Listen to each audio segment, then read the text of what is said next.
अभी उमर भाई एक वीडियो बनाते हैं, ठीक है। अभी उसमें यह है कि क्योंकि हम तारीफें तो करते हैं, सही। हम जानते हैं कि देयर इज परफेक्ट कोई नहीं है, there is no perfect country, there is no perfect person. Perfect तो ऊपर वाले की साथ है, ठीक है। तो जापान के भी है, अच्छी चीजें बहुत है, बुनियादी मसाले जिस तरह भाई के सेफ्टी सिक्योरिटी, जिस तरह हम बात कर रहे हैं, पानी नहीं है ऐसा कोई मसला नहीं है, पानी नहीं है, बिजली नहीं है, गैस नहीं है, ऐसा कोई मसला नहीं है, पैसे नहीं है, लोग पैसे ना होने की वजह से डाके मारते हैं, तो ऐसा कोई हम जा रहे हैं कभी ऐसा नहीं है कोई गन पॉइंट रखे गाड़ी हमें दो तो गाड़ी लेके कहाँ जाएगा, ऐसा तस्वर ही नहीं है इस चीज का कि वो भी कोई मोबाइल आपसे गन पॉइंट पे रख के छीन के ले जाएगा। लेकिन उसके बावजूद जापान के फिर भी डिफरेंट इश्यूज डिफरेंट है। अब अगर कनाडा जाएंगे डिफरेंट इश्यूज हैं, यूएसए जाएंगे डिफरेंट इश्यूज हैं, हर कंट्री के अपने अपने डिफरेंट किस्म के इश्यूज हैं। तो उमर भाई आज हम बात करेंगे नेगेटिव्स के बारे में। नेगेटिव्स के बारे में ये टॉपिक होना चाहिए क्योंकि जब हम लोग वीडियो बनाते हैं तो देखिए वीडियो अच्छी चीजें दिखाने के लिए होती है वैसे आमतौर पे कि जापान में ये अच्छा है वो अच्छा है, गाड़ियों की इन्फॉर्मेशन दे दी, कोई खूबसूरत चीजें दिखा दी आपको, लेकिन ये भी माशरे में हकीकत है इस तरह की, जिस तरह गोलू भाई ने बताया हर तरफ होती है। तो ये नहीं कि हम लोग जापान की बुराई करने लगे हैं, लेकिन ये रियलिटी है जो मैंने जापान में 21 साल गुजारे हैं, जो मैंने चीजें देखी हैं उसमें जो नेगेटिविटी मुझे नजर आई थी वो मैं शेयर करता हूँ। गोलू भाई के भी ज़हन में शायद होगी। तो हम मतलब पॉजिटिवली क्रिटिसाइज करेंगे, ये नहीं कि हम बुराई कर रहे हैं। हाँ बुराई कर। तो इसमें ये गोलू भाई मेरे ज़हन में जो पहले बात आती है, देखिए आप फॉरेनर, जब आपका फेस फॉरेनर है, ठीक है, ये कंट्री कभी भी आपकी नहीं हो सकती, ठीक है, भले आप इनके नेशनल भी बन जाओ। हाँ मैं नेशनल बन चुका हूँ, लेकिन वो उस तरह नहीं एक्सेप्ट करते आप। जापानीज आपको एक फर्क रखते हैं, ये नहीं कि आपसे नफरत करते हैं, बिल्कुल एक फर्क हल्का सा रहता है, नहीं हल्का से नहीं काफी रहता है वो। देखें आप 20 साल आपने एक कंट्री में उनकी लैंग्वेज भी बोलते हैं, परफेक्ट बोलता हूँ, उनका कल्चर भी अडॉप्ट कर लिया, सब कुछ सेम है, ठीक है, लेकिन नहीं, क्योंकि वो बेचारों के ज़हन में उनको समझ नहीं आती। अगर मैं उन्हें कहूँ मैं जापानीज हूँ, उन्हें समझ नहीं आएगी, मतलब क्या कह रहे हो, क्या मतलब ये मजाक कर रहे, क्या कह रहे, करना क्या चाह रहे हैं, समझ नहीं आती उन्हें समझ। उसका रीजन ये है कि वो अभी कम है, इस तरह के जापानीज कम है जो, और फॉरेनर भी, जापानीज बोलने वाले फॉरेनर भी कम है जो अच्छे तरीके से बोलते हैं, तो उन्हें इन बातों की समझ नहीं आती, वो आपको एक्सेप्ट नहीं कर सकते। अब वो ये ना कि जिस तरह एक आपको सेल करना है, एक जापानीज फेस वाला जाए और एक जो है पाकिस्तानी फेस वाला जापानीज फुल बोलता हो जाए, तो उनको ट्रस्ट होगा जो जापानीज फेस वाला है, उसकी शक्ल जापानीज है, हकीकत है, उस पर ट्रस्ट ज्यादा करेंगे कि ये सही बोल रहा होगा। बिल्कुल ऐसे वो फॉरेनर पे यकीन नहीं कर सकते जापानीज जोन से। तो उसका रीजन हम लोग भी है गोलो भाई। अब उसमें रीजन ये कि ये यहाँ पे फॉरेनर ने आके बहुत हाथ मारे हुए हैं, बहुत नुकसान दिया हुआ है, तो हमने ही इमेज बनाई है, हमने ये क्रिएट किया है कि यहाँ पे फॉरेनर का जोन है, हर तरफ तो न्यूज में चार होता है, चोरी में पाकिस्तानी आगे होते हैं, यानी जो गाड़ियों की चोरी वगैरह है इसमें पाकिस्तानी होते हैं, इन्वॉल्व होते हैं। अच्छा ये भी मैं बात करता हूँ, वैसे चाहे दूसरी बात चल पड़ी है, लेकिन पकड़े पाकिस्तान जाते हैं, पीछे जापानी होते हैं। अच्छा, जो चोरी में आगे पाकिस्तानी करते हैं, हाँ, जो चोरी में जो पीछे चोरी करते हैं ना, उनको तो नहीं खबर में दिखाते, खबर में यह आता है कि फला पाकिस्तानी है जो सी गाड़ी उठा के वो उधर भेज देंगे, वो बहुत सियाने हैं जो करते हैं, जो जापानी करते हैं वो बहुत सियाने होते हैं। तो फिलहाल ये बात है कि हमारा नेगेटिव इमेज काफी है फॉरेनर का ना, कुछ लोगों के दरमियान। चलिए दूसरा पॉइंट, एक मैं पॉइंट बताता हूँ जहाँ तो मुझे एक फील होता है। दूसरा ये है कि जापान जो है सोशली बहुत ही, मतलब लाइफ आपकी जिस तरह हम सोशल होते हैं ना, कि हम अगर रहते हैं कहीं, दोस्तियां भी हैं,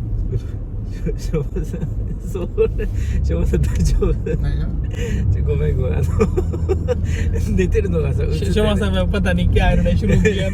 तो दूसरी बात ये है कि सोशली जो है, जिस तरह उमर भाई को शायद ये चीज इतनी फील नहीं होती क्योंकि उमर भाई फैमिली के साथ रहते हैं, लेकिन हमारा जो है दूसरा ये है कि जिस तरह कहीं हम रहते हैं, हम पाकिस्तान में रहते हैं तो पूरा एक पड़ोसी हो या एक ही उसमें रहते हैं, तो भाई नमाज पढ़ने जाते हैं या वैसे ही पड़ोस में निकलते हैं बाहर, तो दूसरे बात करते हैं, मिलते हैं।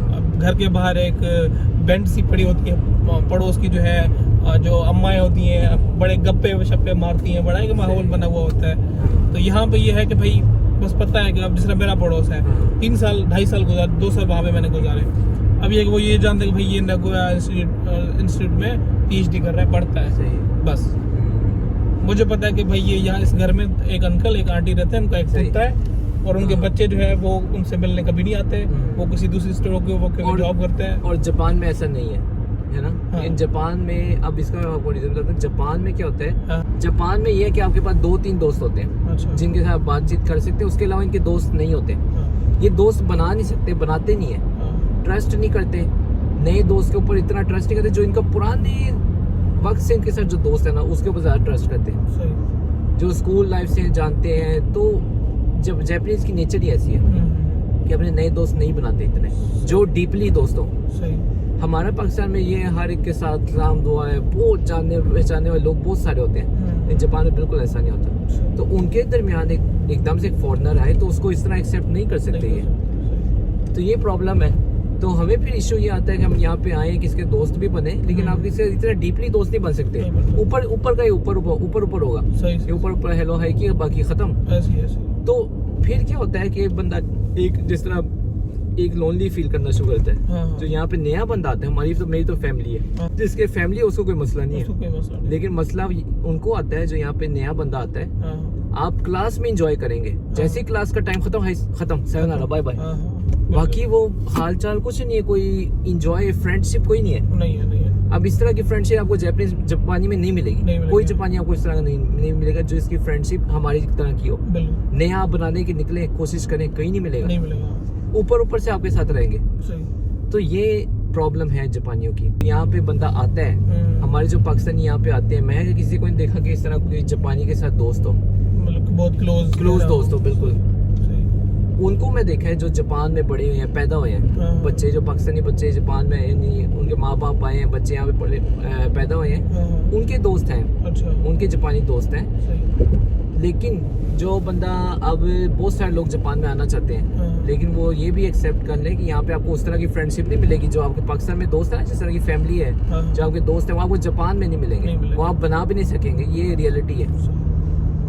और दूसरा ये है कि जिस तरह हमारे यहाँ घर होते हैं ना, जापान हाँ का जी। सबसे बड़ा जो हमारे यहाँ घर होते हैं बड़े खुले ओपन बड़ा सैन वैन होता है। तो जापान में ये चीज जो है वो घर के पीछे जो है छोटा सा यूं वो जिसके पास हो छोटा सा पार्क टाइप उसमें होता है, तो वो बड़ा मतलब उसको कहते हैं कि यार क्या घर है इसका। बिल्कुल। और हमारे यहाँ ये बड़ा जो है और ये बात याद रख लें, अब वो ही आपकी जगह है गोलू भाई। हाँ। वो जो छोटा सा अपार्टमेंट आपको जापान में मिलेगा ना, हाँ। आपकी वही जगह। वही जगह। उसके अलावा आपने गलती से भी कहीं पे जूता भी रख दिया ना, हाँ। वो जूता आपके घर तक वापस पहुंचेगा, आपको पड़ेगा वो कि आपने रखा क्यों था वहाँ। हाँ, सही। वो आपकी स्पेस है ही नहीं। सही। जो आपकी जगह है हाँ। वो सिर्फ आपकी, आप कहीं और पे कुछ नहीं रख सकते। पाकिस्तान में क्या है, हाँ। खुली जमीनें होती खुली हैं, जमीनें। आपकी अपनी बाप दादे की जमीनें हैं या फिर किसी रिश्तेदार की जमीनें ना भी हो, हाँ। कहीं पे आप खेल सकते हैं, क्रिकेट खेल सकते हैं, कुछ भी कर सकते हैं। हाँ। जापान में कहीं पे क्रिकेट नहीं खेल सकते। हाँ। ठीक है, पार्क में आप जाएंगे, वो अलग, पार्क में भी खेलने नहीं देते।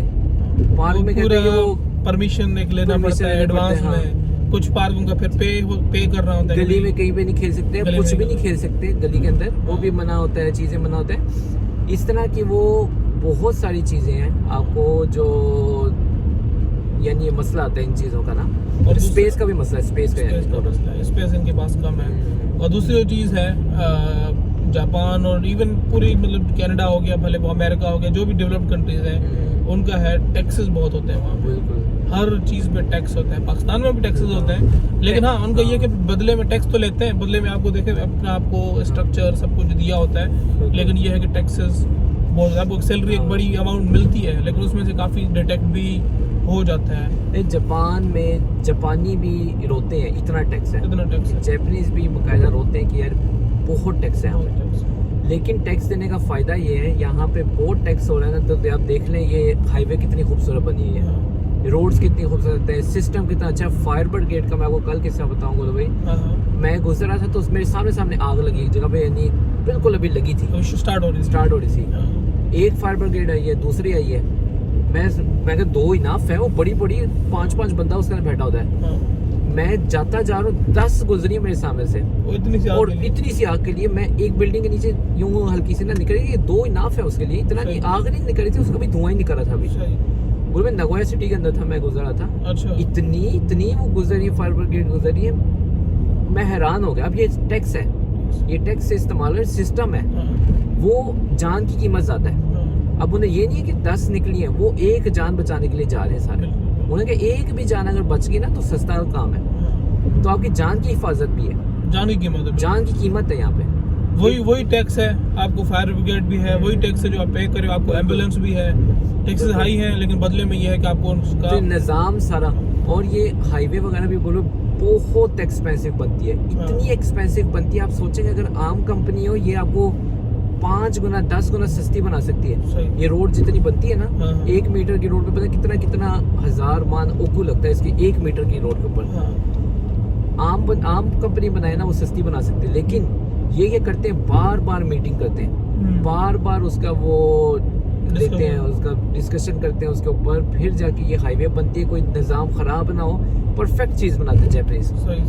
उसके पीछे इसकी मीटिंगें बहुत होती हैं, पैसा लगता है, तो ये सारा टैक्स से लगता है, तो लेकिन परफेक्ट चीज़ बनाते हैं ये लोग। तो ये निज़ाम यहाँ पे अच्छा है उसके लिए, लेकिन टैक्स बहुत महंगा है। ये एक प्रॉब्लम है कि टैक्स आपको वाकई ही देना पड़ता है और बहुत सारा देना पड़ता है। थोड़ी सी जिसकी इनकम अच्छी होगी, साथ ही आपको टैक्स बेशुमार देना पड़ना है यहाँ पे। और दूसरी अगर हम बात करें, एक यहाँ पे है इनका हेरिटेज टैक्स, ठीक है, उसमें ये है कि जिस तरह हम पाकिस्तान में अगर फॉर एग्जांपल मेरा कोई घर है, मेरी कोई ज़मीन है, कोई बिजनेस में मैंने कोई लगाया हुआ है, कहीं पे भी कोई सेटअप मेरा है जिसका, तो इसकी कितनी अमाउंट में साल की वैल्यू है, तो मैं अगर जो है मैं बाद में जब मैं अपने बेटे के नाम पे ट्रांसफर करता हूँ, पाकिस्तान में इट्स फ्री ऑफ कॉस्ट, ये बहुत फ्री ऑफ कॉस्ट ट्रांसफर कर सकता हूँ। कनाडा में है फ्री ऑफ कॉस्ट, आप अपनी जायदाद जो है अगर इन केस डेथ हो जाती है बंदे की, तो उस केस में भी वो उसके बच्चों को चीज़ फ्री ऑफ कॉस्ट ट्रांसफर पहले से जो होता है, मतलब वकील वगैरह को लिख के देते हैं कि भाई मेरी टैक्स नहीं पड़ता इस पे, फिर नहीं, इसमें कोई ट्रांसफर पे कोई टैक्स, कनाडा में भी 0 है, पाकिस्तान में भी आप इजीली, जापान में तकरीबन हेरिटेज टैक्स इसको बोलते हैं, और आई थिंक ये है 60% मेरे ख्याल से, तकरीबन 40 से 60% टैक्स है कि अगर आपकी कोई प्रॉपर्टी है, अगर वो प्रॉपर्टी आप अपने बाकी नीचे जो है आप बदला हो जाए, अभी 70-80 साल का हो गया, और मैं उसको ट्रांसफर करना है अपने बेटों के नाम पे, तो वो इतना उस पर टैक्स है 60%। जब आपका 60% चीज़ में से आपकी चीज़ गई तो आपके पास बचा क्या, वो फिर क्या कहते हैं कि भाई अब ये जो है प्रॉपर्टी तो आपकी है, अब इस पे 60% टैक्स है, तो आप 60% हमें उसके बच्चों को कहती है, जो बंदा है जिसकी डेथ हो गई या बुढ़ा है, तो उसके कहते हैं भाई 60 इसका जो है आप हमें 60% जितनी अमाउंट बनती है वो हमें पैसा दो, तो ये फिर आपके नाम, वो कहते हैं इतना पैसा मैं कहाँ से लाऊं, तुम ही लो अभी, ऐसी है, वो दे देते हैं, इतना ही जापान में सोज़ोकुजे कहते हैं, सोज़ोकुजे भाई तबाही है।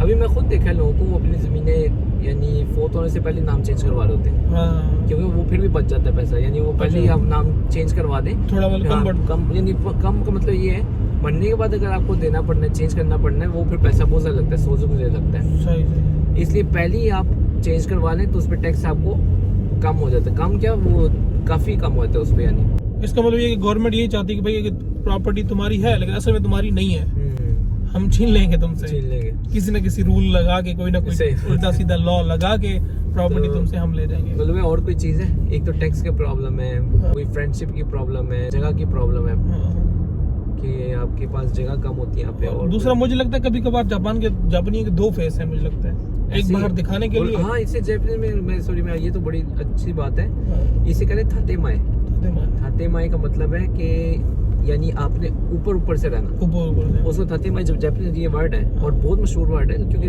ये है